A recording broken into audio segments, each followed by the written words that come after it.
축복합니다. 우리 잠언은 몇 장까지 있어요? 잘하시네요. 총알처럼 나온 거 보니까 컨닝 안 하신 것 같아요. 몇 장까지 있다고요? 31장, 31장, 31장. 근데 여러분이 성서대학에서 잠언을 배우면서 잠언의 대구법이라고 한 말을 들었어요? 대구법 안 들었어요? 안 들으신 분은 교재 한번 보세요. 분명히 내가 가르치는데요. 말하는 사람은 잊어버리지 않아요. 듣는 사람은 잊어버릴 수가 있어요. 근데 말하는 사람은 잊어버리지 않습니다. 대구법이란 말을 쓰게 되는데 1장부터 9장까지는 이 문단으로 뜻을 전해줬어요.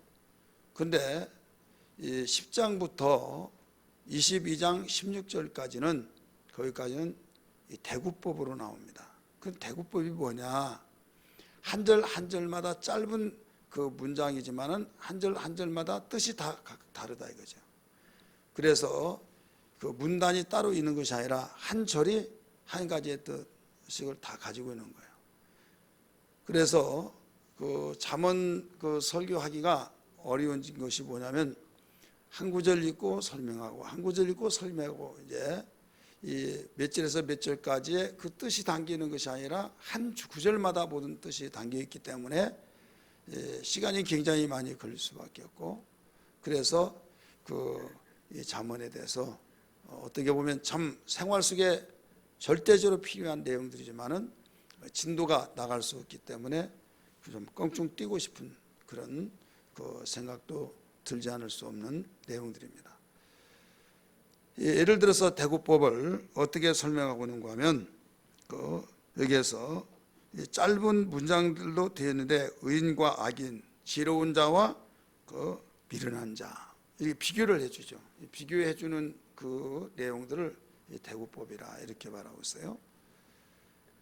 그러면 이 솔로몬이 성경에 보면 3천 잠언을 말했다 이런 말을 많이 들었죠. 3천 잠언을 말했다 이게요. 그러니까 이 한 구절 한 구절씩 뜻이 담기는 그 구절을 3천 구절을 했다 이렇게 생각해 보세요. 3천 구절. 그리고 노래는 1005편을 노래했다. 그러니까 작사를 1005편을 하고 거기에 대한 노래를 했다는 거죠. 굉장히 많죠. 열왕기상에는 분명히 그걸 그렇게 기록하고 있어요. 우리 성경 한번 찾아볼까요? 들어서는 알겠지만은 또 성경에 찾아보면 더 새로울 거예요. 열왕기상 4장 32절 말씀. 열왕기상 4장 32절.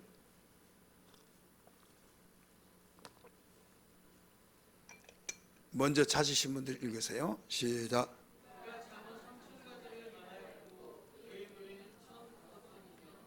아멘. 노래는 몇 편을 했어요? 1005편을 노래를 했다. 잠언은 몇 가지요? 3000가지를 했다 이거죠. 그런데 지금 대구법으로 나오는 여기에 10장부터 22장 16절까지 솔로몬의 잠언이 몇 가지가 들어있냐면 374번, 374가지가 3000가지 가운데서 들어있다 이렇게 생각하면 돼요. 그래서 오늘 10장 표제에 보면 뭐라고 나와요? 솔로몬의 잠언 이렇게 나오잖아요. 솔로몬의 잠언. 그래서 솔로몬의 잠언이라 이렇게 시작이 돼요. 그래서 3000가지를 잠언을 말했지만은 오늘 10장부터 22장 16절까지 보면 374가지를 잠언을 했다. 그러니까 3000가지를 말하려면 이 잠언 31장까지는 내용들이 더 많은 내용들이 있어야겠죠. 그래서 그 중에 추리고 추린 내용들이 이렇게 되어집니다.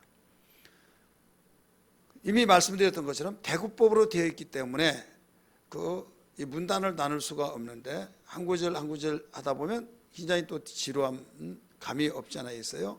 그래서 이 부득불 정리해서 비춰본다고 한다면 1절부터 7절까지는 이 의인의 삶에 대해서 말하고 있어요. 뭔 삶이에요? 의인의 삶. 그 다음에 8절부터 14절은 지혜로운 자의 삶에 대해서 가르쳐주고 그 15절부터 마지막 절까지는 여기에 우리 인생의 종국이 뭐냐 이걸 가르쳐주고 있어요. 우리 인생의 종국이 뭐냐. 우리 14절까지 읽고 그 다음에 15절부터 마지막까지 읽었지만은 시간 되는 대로 우리 모든 말씀을 듣다가 시간 되면 끝나려고 합니다. 자, 그러면 1절을 한번 읽으세요. 1절 시작. 솔로몬의 자문이라 지혜로운 아들은 아비를 기쁘게 하거니와 미련한 아들은 어미의 근심이라. 대뜸 느닷없이 솔로몬의 자문이라고 하면서 이 지혜로운 아들은 아비를 기쁘게 하고 미련한 아들은 어미를 근심시킨다 이렇게 나와요. 그래서 근심을 시키는, 왜 여기서 미련한 아들은 아비를 근심시킨다고 하지 않고 어미를 근심시킨다고 했을까요? 자, 앞에는 지혜로운 자는 아비를 기쁘게 하고 미련한 자는 아비를 근심시키게 한다고 하는데, 거기에 지혜로운 자는 아비를 기쁘게 하고 미련한 자는 어미를 뭐라고 그랬어요? 왜 여기서 그렇게 될까요? 예. 그 이유는 뭘까요? 이유가 뭐예요? 남자들의 특성과 여자들의 특성 때문에 그래요.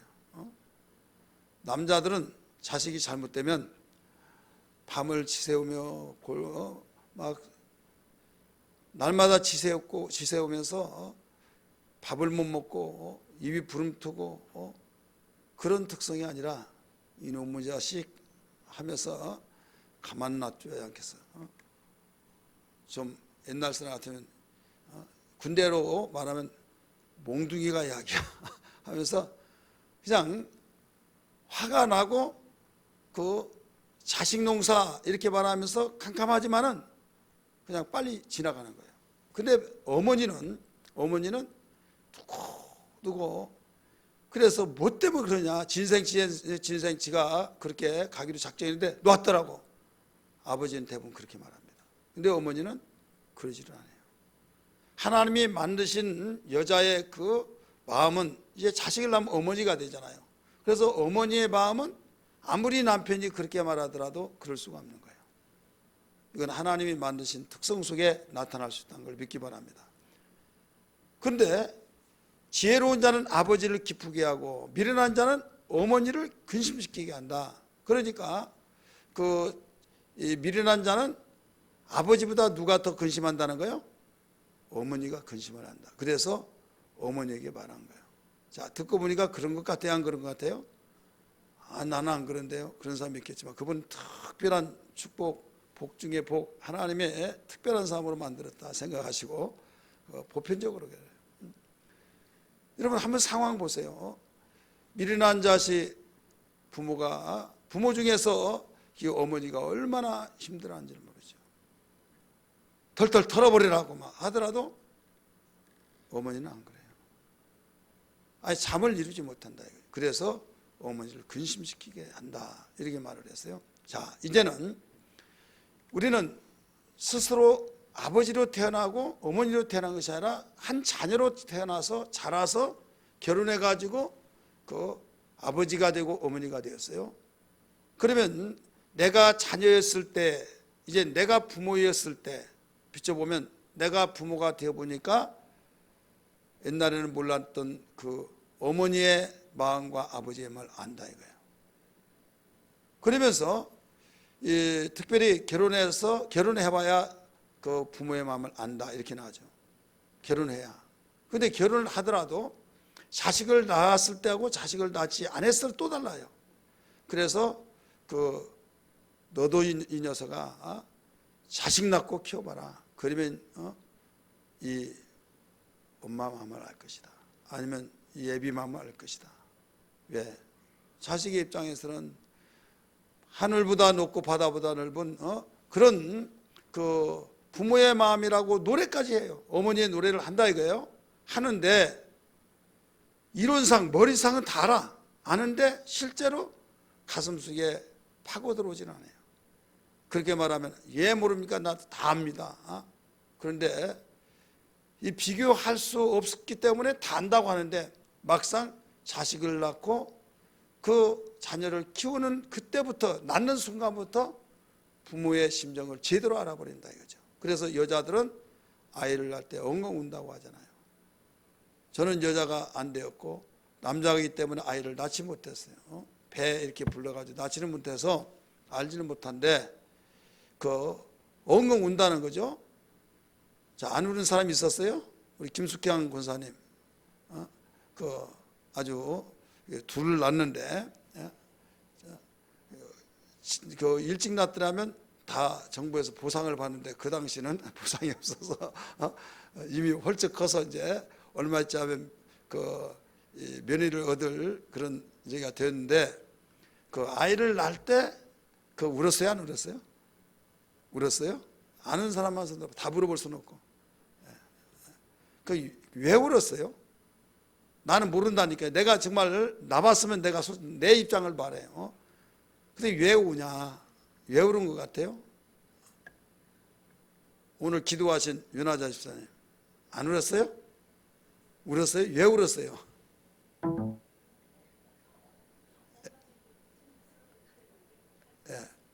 그 두 가지예요. 하나는 고통스러워서도 울고, 그보다도 어머니 생각이 팍 난다는 거예요. 어머니가 나를 이렇게 낳아주셨구나. 그래서 막 그 생각이 막 파도가 밀려오듯이 가슴에 팍 밀려오면서 주체할 수 없는 눈물 운다는 거예요. 고통스러워서 우는 것은 아이를 낳는 순간에 다 잃어버리지만은 어머니 생각이 난다는 거예요. 그러면서 그 어머니의 그 아픔과 고통 이렇게나 하셨구나. 그러면서 울면서 어머니, 엄마 하면서 막 엉엉 운다는 거예요. 이제 그때부터 철이 난 거죠. 언니가 결혼해가지고 집에 와서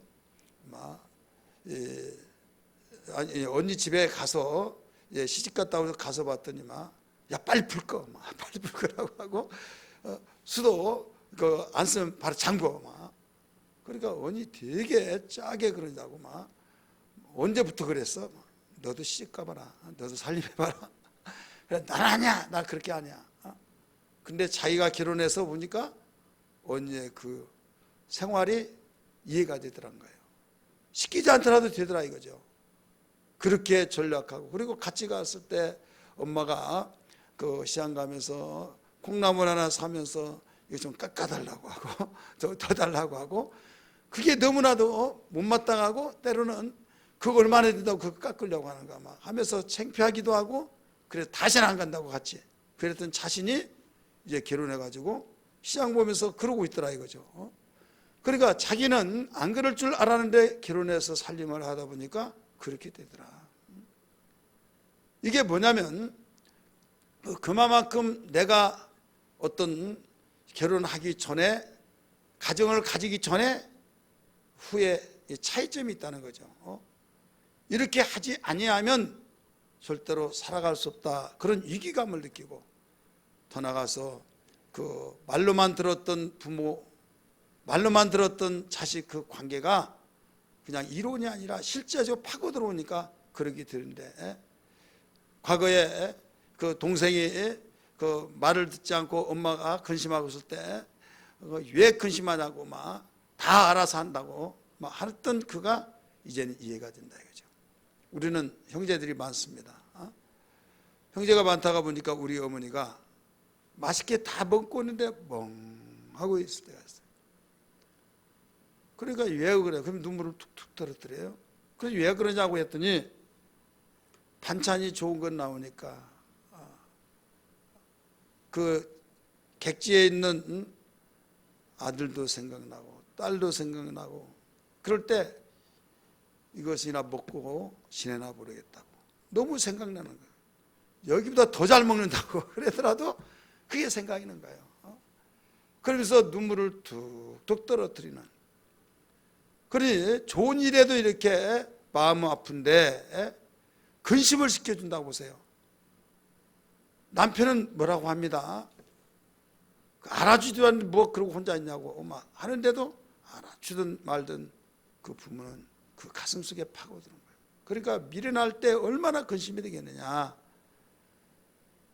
그러나 지혜로운 자는 기품의 대상이 되죠. 자, 여러분은 어떤 둘 중에 하나, 1번은 지혜로운 자로서의 아버지를 기쁘게 해줬고, 2번은 그 미련한 자로서 어머니를 근심시켜준 자다. 1번이요, 2번이요?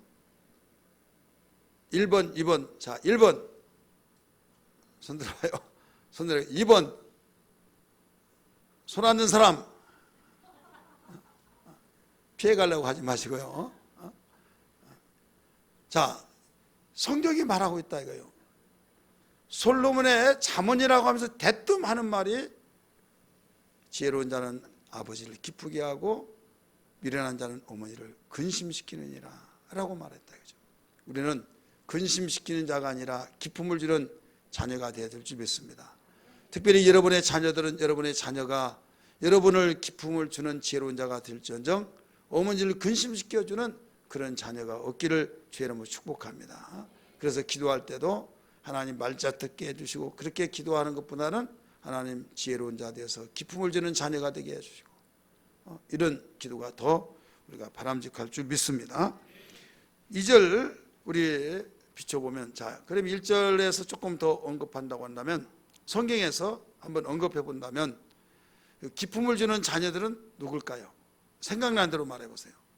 자, 아버지를 기쁨을 주는 지혜로운 자, 쉽게 말해서, 자, 생각나신 분들 누구예요? 예?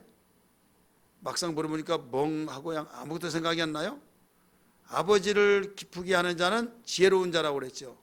그러니까 지혜로운 자, 미련한 자를 기쁨을 주냐 근심을 주냐, 이걸로서 열매가 되는 거죠. 자, 그러면 성경에서 기쁨을 주는 자도 있고 근심을 시켜주는 자녀도 있어요. 자, 기쁨을 주는 자녀, 여러분의 자녀라고 말하라고 하는 것이 아니에요. 자, 성경에서 누가 기쁨을 주는 자녀였어요? 예? 이삭, 요셉, 또요? 예? 벌써 밑은 다 떨어졌어요? 다니엘도 기쁨을 주었죠. 다니엘, 사무엘도 그렇고, 또 소년 예수, 손 예수도, 그 다음에 또 누구요? 디모데, 이런 사람 다 기쁨을 줬어요. 근데 근심을 시켜주는 자는 누굴까요?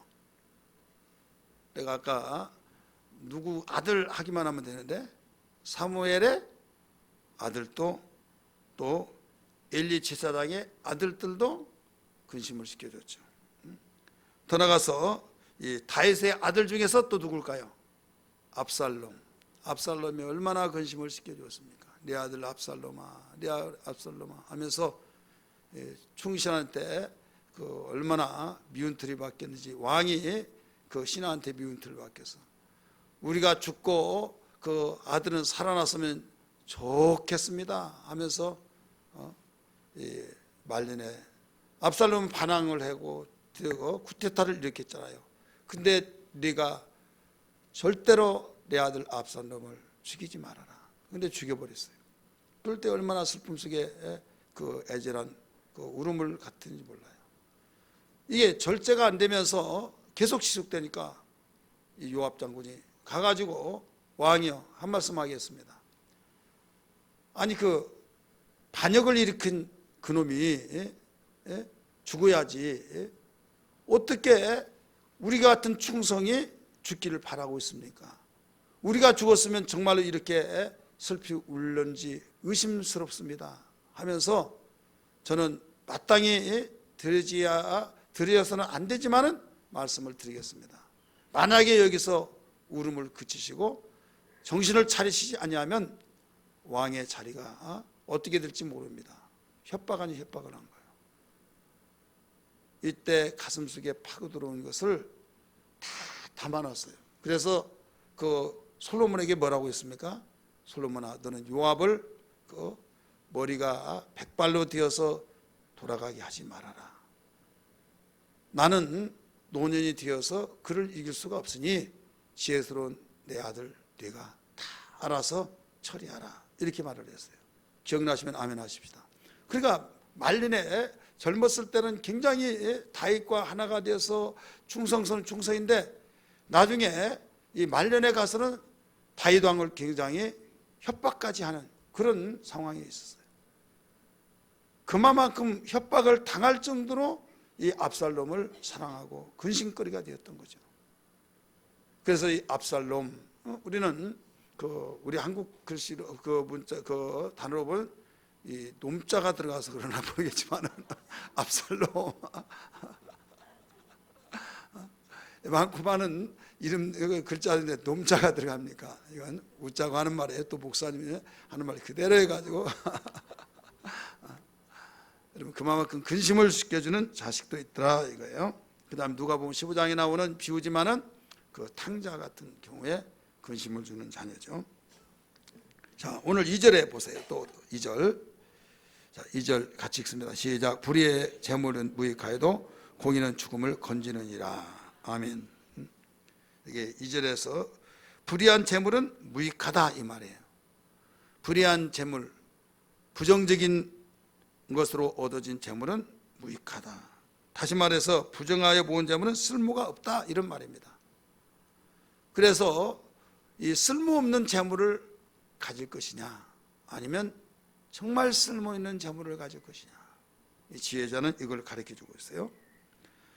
그러면서 공의는 죽음에서 건지느니라. 불의한 자는 재물이 다 쓸모없이 날아가 버리고 모아서 그 액수가 있어 내 거야 하는데 날아가 버렸다. 쓸모없이 됐다.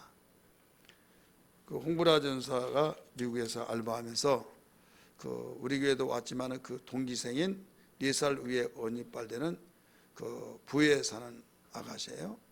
그 초등학교 선생이었는데 은혜 받고 나 선교사 된다고 하면서 학교 그 직장을 사표 내고 이제 공부를 했어요. 하러 갔어요.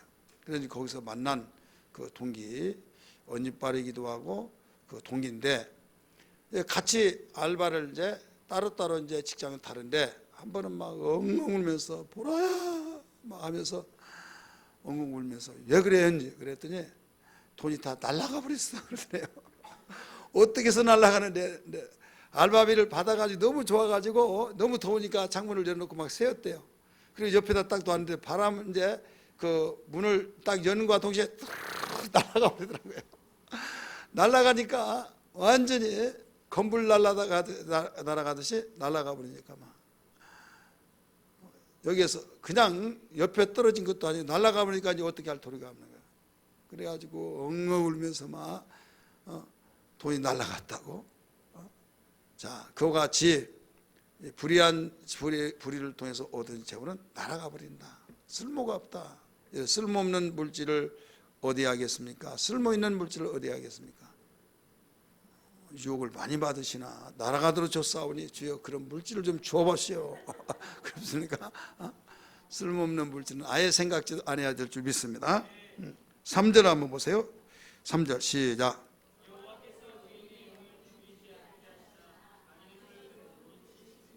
예, 악인의 소유는 뭐라고 그랬어요?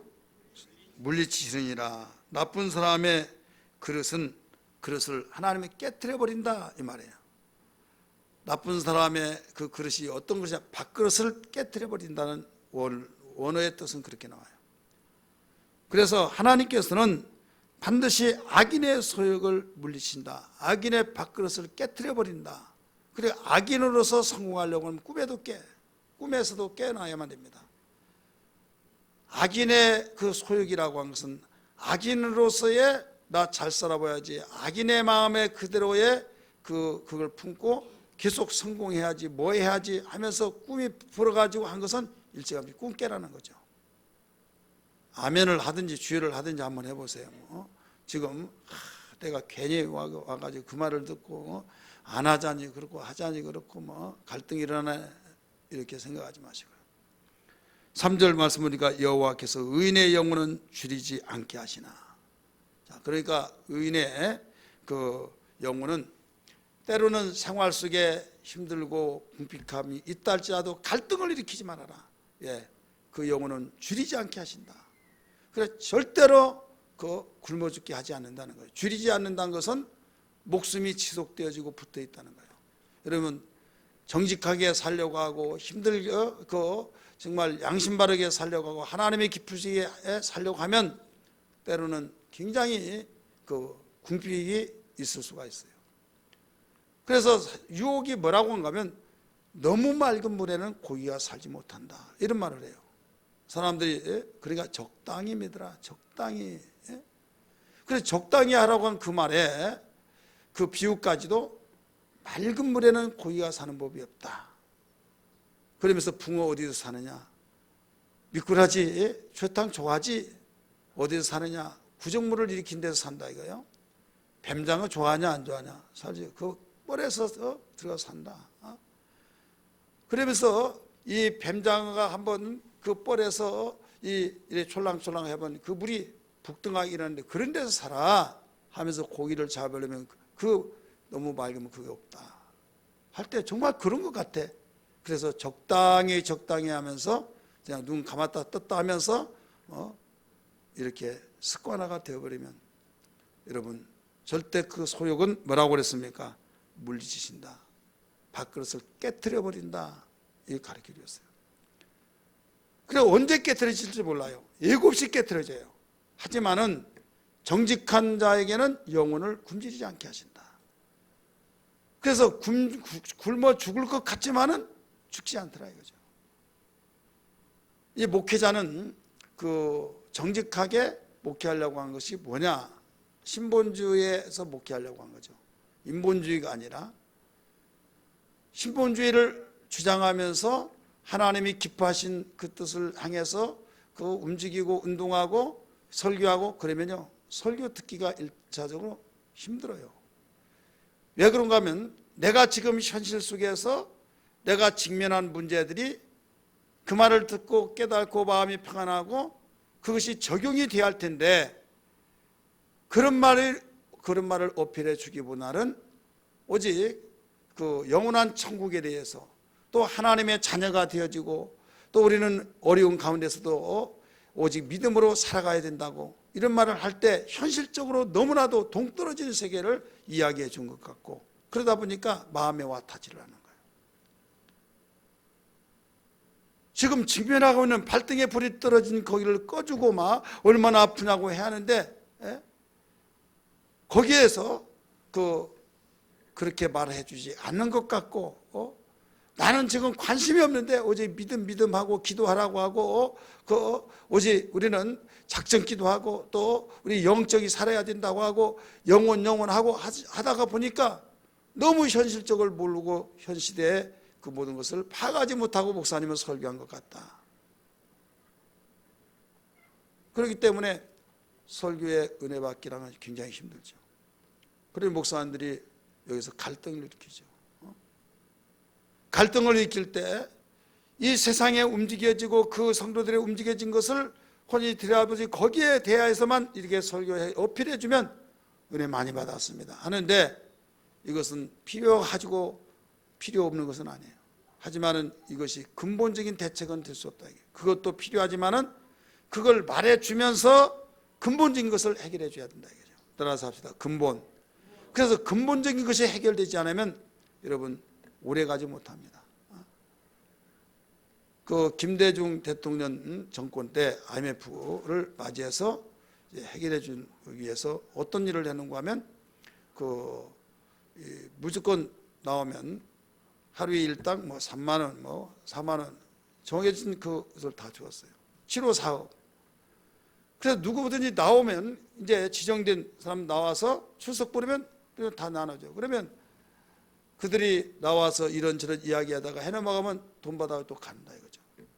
그럴 때 꼭 이렇게까지 해봐야 되나? 근본이 해결돼야지. 근본이 해결돼야지.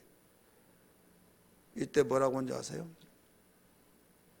근본이 해결된 건 맞다. 근데 근본이 해결되기 전까지 죽을 수밖에 없고 그때 죽어버리면 무슨 근본이 필요하냐. 그러니까 여기에서 그때까지만이라도 살 수 있는 그물망, 사회복지에서 말하면 그물망이다. 그물망. 툭 떨어졌을 때, 망이 있을 때 거기서 그 춤을 춘 것 같지만은 다치지 않고 산다. 근데 언제 망 거기다가 쳐놓고 그렇게 할래?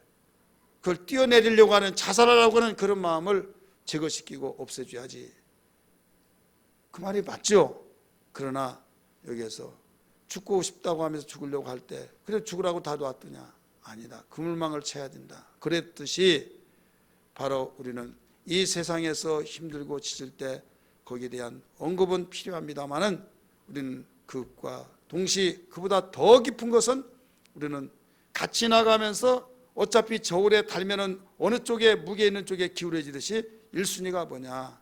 이건 임시방편, 응급처치에 불과한 거지. 응급처치가 끝나면 어떻게 되냐? 근본이 필요하다 이거예요. 지금은 자동차가 이 스페어 타이어가 안 나옵니다. 왜 안 나오냐?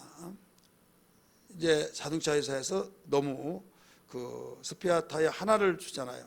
근데 그게 돈이 더 많이 들어간다 해서 어떻게 하면 그 단가도 낮춰서 비싸지 않다라고 하는 것을 인식시키기 위해서 가격을 내려야 된다. 하다 보니까 그 지금은 스스로 그 펑크를 떼울 수 있는 기계를 거기다가 장착해 줬어요. 장착해 주고 본인이 이제 거기서 떼우는데 속에다가 분말 같은 걸 집어넣고 바람을 넣으면 이 구멍난 대로 다 스며 들어가서 바람이 새지 않는데 이건 근본 대책은 아니에요.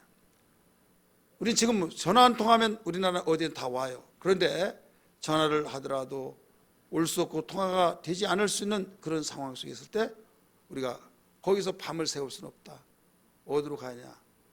지금 타이어 펑크 난 데를 거기까지 카센터까지 가야 하는데 거기까지만 밖에 바람이 빠지더라도 거기까지만 가면 된다 이거죠. 근본적인 것은 그들이 바로 제대로 펑크를 떼우는 거죠. 근데 그 전에는 뭐가 나오냐면 그 21인치라고 한다면 그 뭐 15인치인가 그 제 케이스의 그 사이즈의 둘레라고 한다면 조그마한 거 그걸 하나 달아놓은 거예요. 왜? 한쪽으로 기울어지더라도 어디까지만 가면 된다? 타이어 펑크 나는데 떼어주는데 거기 가면 가면 된다 이거죠. 그래 이것은 어디까지나 바로 임시방편이에요. 여러분 우리는 임시방편의 삶을 무시할 수는 없어요. 그러나 분명히 그것이 나의 근본적인 해결은 아니다 이거예요. 근본적인 해결은 우리 하나님이 해결해 주셔야 된다는 걸 믿기 바랍니다. 그래서 이것은 필요하되 이거보다 더 필요한 건 이것이다 이거예요.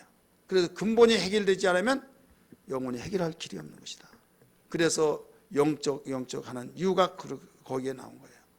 하나님 사랑하라고 한 것도 그것 때문에요. 행복을 위해서 열심히 가정에 서로 입을 맞추고 서로 계획하고 서로 협력하고 너무 중요해요. 여러분 그렇게 해야만 됩니다. 근데 그렇게 아무리 했더라도 우리 잘해보자 하는데 느닷없이 아이 성질 나 죽겠네. 언제코 이렇게 해. 그래서 성질 팍 내고 자서 벌떡 일어나 버렸다고 봅시다. 그래서 상대방은 감정이 없습니까?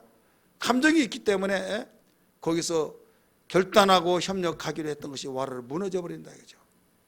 그런 마음을 다스리고 그 마음을 참아내면서 서로 협력하고자 하는 마음이 필요한데 그 마음을 누가 주셔야 하느냐? 하나님의 은혜로 주셔야 될 줄 믿기 바랍니다. 무릇 지킬 만한 것이 네 마음이니 이에서 생명이 나느니라. 그 마음을 하나님이 주셔야 하는데 영적으로 충만할 때 하나님께서는 다스릴 수 있는 능력을 주신 걸 믿기 바랍니다. 그래서 영적인 그 능력이 이렇게 중요한 겁니다. 그래서 세상은 이걸 몰라요. 그냥 심리 상태에서 이렇게 해야만 됩니다. 이렇게 해야만 됩니다. 예를 들어서 밥을 먹는데 밥맛이 없어요. 암 환자가 그 항암을 맞고 밥을 먹어야 하는데 도저히 밥을 못 먹으니까 오바이트가 나오고 또 입맛도 없고 밥 보기도 싫고 음식 냄새 나서 먹지를 못해요. 그러니까 영양이 섭취가 되지 않고 다음 항암 때 또 항암을 맞을 수가 없는 거예요. 이때 식사 잘 하십니까? 밥을 도저히 못 먹겠습니다. 그래도 해야만 됩니다. 해야만 됩니다. 하고 가버린다 이거예요. 그럼 뭐라고 해요? 왜 안 먹었습니까? 또 못 먹겠다고 하니까 먹어야죠. 그러면 네가 의사냐? 그런 생각이 여기까지 나오죠. 왜? 아니 먹을 수 있도록 해줘야 하는데 그냥 먹으라고 말하면 되냐 이거죠. 근데 본인은 살기 위해서 먹으려고 하는데 도저히 미싱미싱하고 냄새나고 막 오바이트가 막 나오려고 하니까 먹지를 못한다 이거예요. 이것은 먹을 수는 힘이 없는 거예요. 그것이 나오지 않고 먹을 수 있는 마음이 들면서 밥맛이 정말 배가 고프면서 먹고 싶은 뜨거운 충동감이 나와야만 먹는 거지, 먹기 싫은 것은 입으로 또 넣어주다도 못 먹어요. 그 사람은 꼭 원하는 사람이 있어요. 정말 나 그런 사람 되고 싶다 한 사람은, 물만 먹도 살찐다고 한 사람은 꼭 그런 사람이 되고 싶어 할 겁니다. 왜? 난 냄새만 맡더라도 살쪄, 조금 과장법 하면 그렇게 말을 할 정도. 그 사람은 어떻게 그렇게라도 해서 먹고 싶은 마음이 없어야겠죠. 그런데 막 먹고 싶은 충동감, 암 환자에게 그런 마음이 있다고 한다면 여러분 먹고 버티죠. 그 마음을 누가 주냐 이게요. 그 마음을, 좋은 마음을 누가 주냐? 하나님의 은혜로 주어진 걸 알아야 될 줄 믿기 바랍니다. 그래서 여기에서 우리는 하나님께서 우리 모두에게 여호와께서 의인의 영혼은 줄이지 않게 하시고 악인의 소욕은 물리신다라고 가르치신 말씀처럼 이렇게 해야 될 줄 믿습니다. 자, 16절을 특별히 보세요. 16절 읽지 않았습니다만은 시작. 의인의 수고는 생명이 이르고 악인의 소득은 죄에 이르느니라. 자, 뭐 때문에 16절을 읽자고 그랬어요? 3절 맨 끝에 악인의 소욕은 물리치느니라. 악인의 소욕을 끝까지 유지가 시키면 결국 남는 건 죄밖에 없다는 거예요. 죄. 그래서 이 죄에 대해서는 나쁜 사람은 죄밖에 없다 이거예요. 나쁜 사람은 남는 것이 죄밖에 없다. 여러분, 나쁜 사람, 이 악인의 소욕으로 인해서 그 죄밖에 없어서 결국 죽은 사람이 하나 있어요. 뭐 많이 있죠. 찾아보면 그 중에 한 사람이 아간이에요. 전쟁통에 다른 사람은 사선을 넘나들면서 전투하고 그러는데 거기에서 이 물질의 소욕에 대해서 마음에 뜨겁고 충동감이 있으니까 그걸 가져다가 나무 밑에다가 숨겨놨던, 아무도 보지 않았기 때문에 괜찮지, 다 끝나면 내가 이걸 우리 가정에 크게 유익하게 사용하리라. 근데 누가 보셨습니까? 하나님 보셨죠. 그래서 간단하게 이길 수 있는 그 나라를, 바로 아이성을 지고 마른 거예요. 하나님께 엎드려 기도하고 넋을 잃고 기도해서 하고 절망 찾으라고 했을 때 일어나라 여호수아에게 명령하면서 너희 중에 내 것을 도둑질한 자가 있다 해가지고 하나님께서 제비뽑기해서 결국은 아간이 붙잡히게 되고 결국 자처지종 말을 하게 해서 듣게 되고 결국 죽어야 안 죽어요? 죽지요. 돌부둠을 쌓아놨어요. 이게 뭐예요? 아골골짝이라고 했어요. 아골골짝 빈들에도. 그래서 그런 아골이라고 하는 그 골짜기가 그때부터 어원이 시작된 겁니다. 이 뭘로 이루어졌어요? 바로 소욕. 어떤 소욕입니까? 악인의 소욕. 성경에는 이런 사람들을 종종 말씀을 가르쳐주고 있습니다. 성경에 보면 나봇의 포도원을 빼앗은 자가 있어요. 누굴까요? 아합과 그의 아내 이세벨이에요. 아합은 그래도 이세벨보다 나은 사람이에요. 왜? 자기 왕궁에 딱 보니까 너무 좋은 땅이 있는데 나봇의 포도원이에요. 그래서 불러드렸어요. 너 내게로 좀 나를 달라. 그럼 내가 그보다 더 좋은 땅을 주겠다. 흥정을 했어요. 왕이 그 정도 되면 알았습니다 하더니 답변이 할 때 이건 안 됩니다 해버린 거예요. 왜 안 되냐 물어봐서 이건 우리 조상이 물려준 땅이기 때문에 안 됩니다. 그냥 근심을 하고 잠을 이루지 못하고 그 땅을 꼭 갖고 싶은데 갖지를 못하니까 왜 왕이 밥을 먹지 못하고 얼굴에 근심이 있고 너무나도 근심거리를 눈에 보인지라 그의 부인 이세벨이가 물어본 거예요. 왕이 어찌하여 식사를 하지 못하고 근심이 그렇게 많이 있습니까? 그러니까 그 말을 한 거예요. 왕이요, 왕이 왕 맞습니까? 이 나라가 다 당신의 것인데 어떻게 해서 왕의 것인데 그 말 한마디에 의해서 근심을 하고 무능력한 왕이 되십니까? 내게 맡기세요 해놓고 결국 빼앗아 줬어요, 안 줬어요? 그걸 죽여버리고 빼앗아 줬어요. 이때 누구는 합니까? 장로들은 알지도 못하고 그 이세벨의 계략에 넘어갑니다.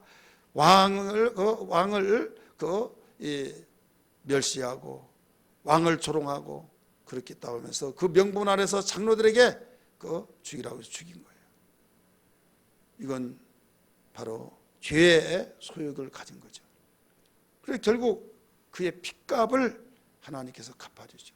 그의 아들과 자손들에게 하늘의 공중의 새와 땅의 그 모든 짐승들이 그 피를 핥아먹을 것이다 하면서 뿌리째 뽑혀져 버리는 그 족속이 완전히 끝이 나버리는 장면을 알 수가 있는 겁니다.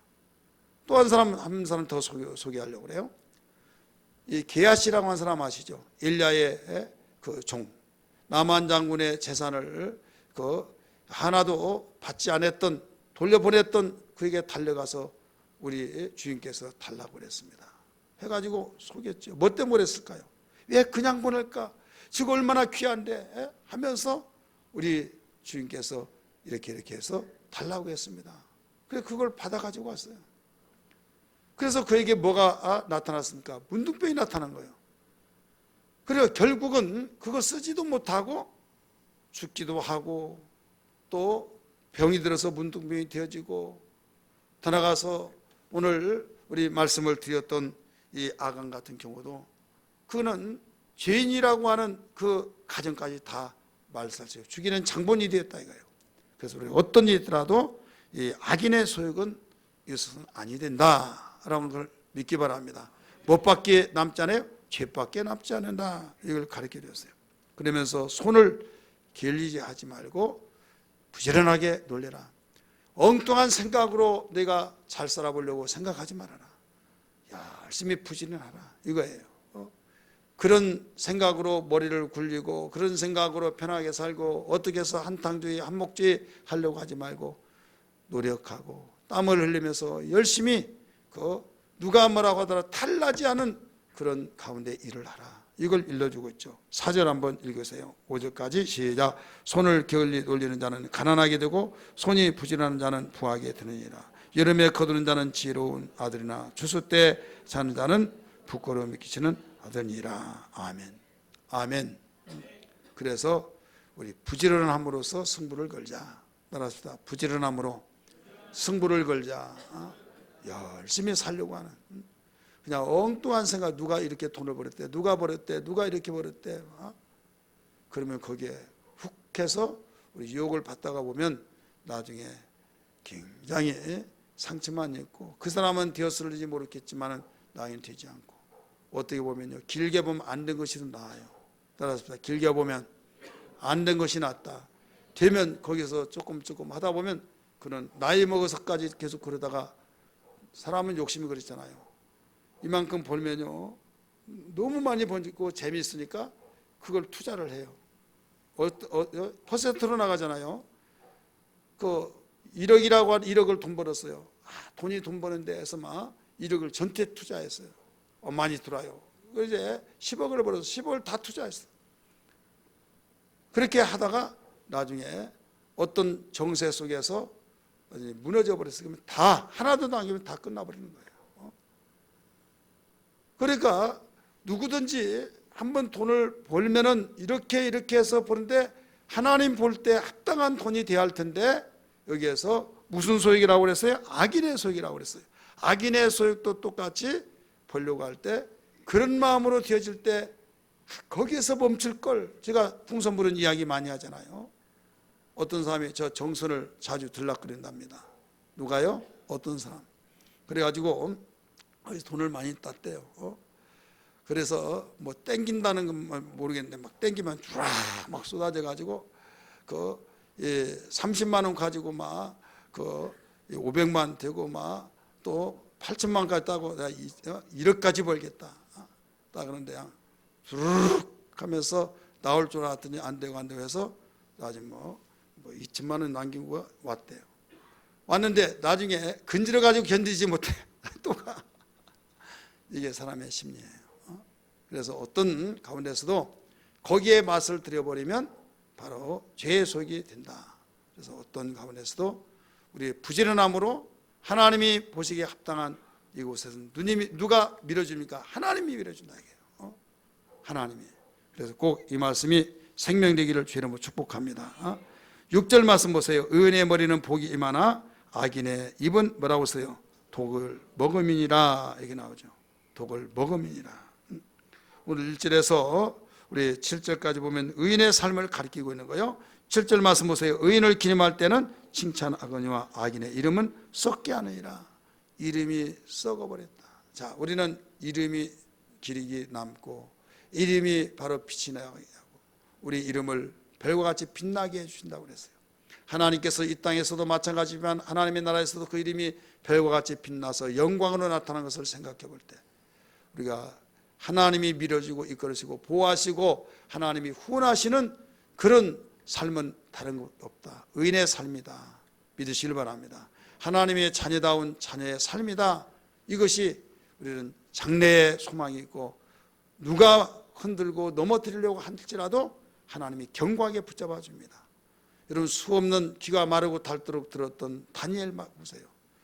그를 참수해서 사자굴 속에 집어넣어서 없애버리려고 했지만 여러분 하나님이 붙잡고 계시니까 그는 오히려 더 스타가 되었어요. 그 세 친구도 마찬가지였어요. 굴러온 돌이 박힌 돌을 빼낸다. 그런 말이 있듯이 아니 어떤 다른 민족 유대 민족이 어떻게 천한 민족이 우리 민족을 다스리고 군림하고 있다. 그래서 그들끼리 뚫뚫 뭉쳐서 다니엘을 죽이기 위해서 사자굴 속에 집어넣은 한시법을 만들어내는데 결국은 끝까지 그들의 마음대로 되어지지 않았잖아요. 여러분 왜 그러냐? 의인의 삶은 바로 하나님이 밀어주시고 책임져 주시기 때문입니다. 그 말씀이 지금도 유효하여서 계속적으로 진행된 걸 믿기 바랍니다. 우리 두 번째는 8절부터 14절까지가 어떤 말씀이냐면 지혜로운 자의 입을 가져야 된다. 이걸 가르쳐 줬어요. 따라서 합시다. 지혜로운 자의 입을 가져라. 지혜로운 자의 입. 자, 우리는 성경에서 무엇을 볼 수 있는가 하면 지혜로운 자와 미련한 자를 구별하는 기준이 뭐냐? 여러 가지가 있지만 여기에 본문에서 사건을 비춰보면 입술을 볼 수 있어요. 입에서 어떤 말이 나오느냐에 따라서 지혜로운 자 아니면 미련한 자. 입술에서 이런 말이 나왔다. 아, 지혜로웠다. 그런 인정을 받아요. 보증이 되는 거예요. 그런데 말 한마디를 통해서 아, 저 사람 미련한 자구나. 이렇게 되어버린다는 거예요. 자, 성경 7절 말씀 보세요. 의인을 기념할 때는 칭찬하거니와 악인의 이름을 썩게 하느니라. 그 다음에 8절 말씀 시작. 마음이 지혜로운 자는 계명을 받거니와 입이 미련한 자는 멸망하니라. 자, 뭐가 미련해요? 입이 미련하다 이거. 그러니까 지혜로운 말을 잘해야만 됩니다.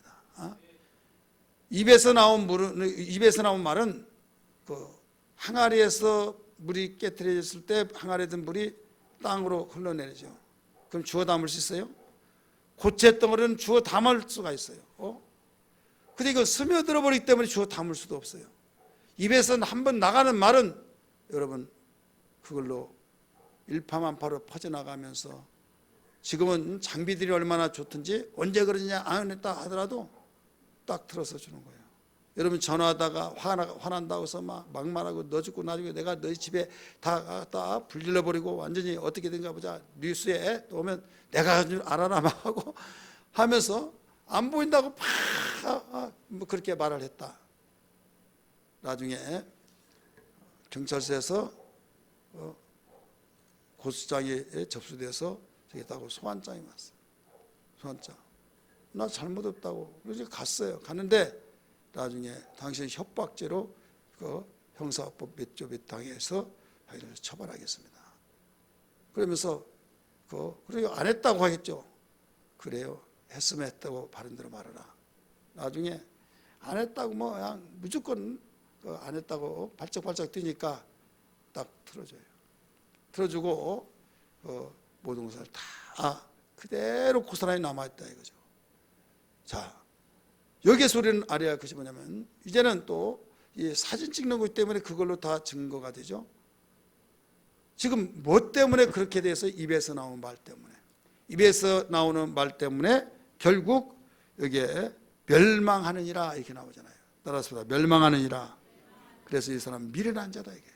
슬기로운 자는 계명을 받거니와 미련한 자는 하기 싫으니까 별스러운 말을 다 하고, 미련한 자는 기분 나쁘니까 이런 말 저런 말 하면서 비아냥거리고 사람의 마음속에 비수를 꽂듯이 하고 상처를 입히고 막 이런 상처 입은 사람의 기도를 어떻게 할까요? 하나님 축복해 주시옵소서 막 이렇게 할까요? 하나님 아시죠? 하나님 신원하여 주옵소서.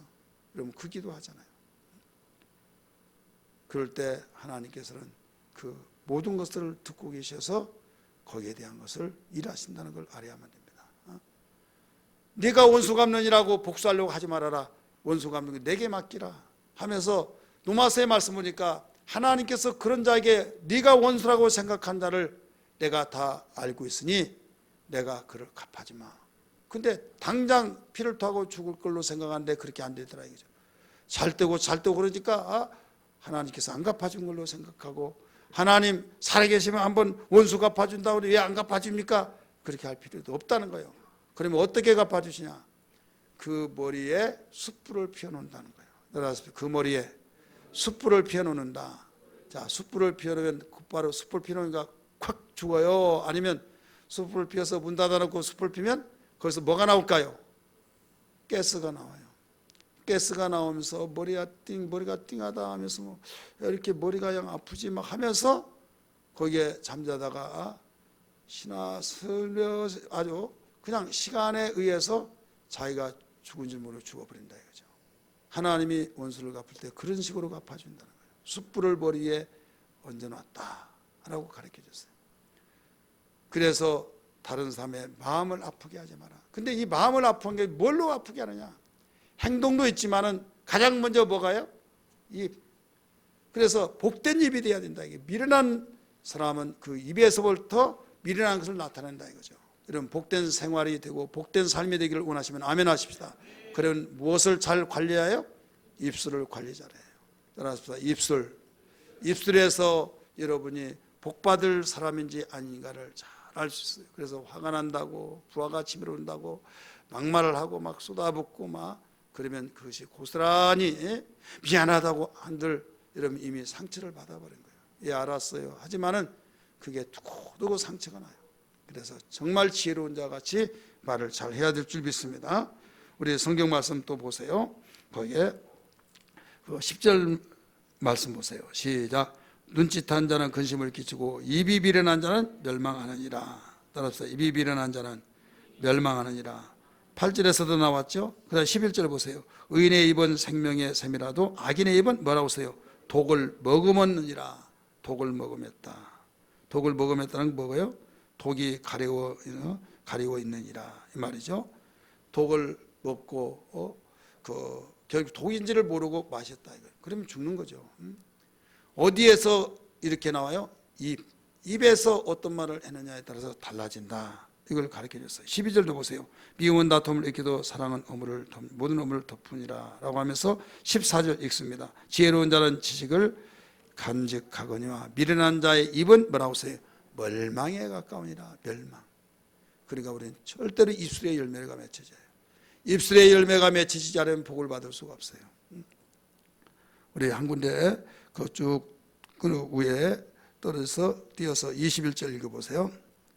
21절 시작.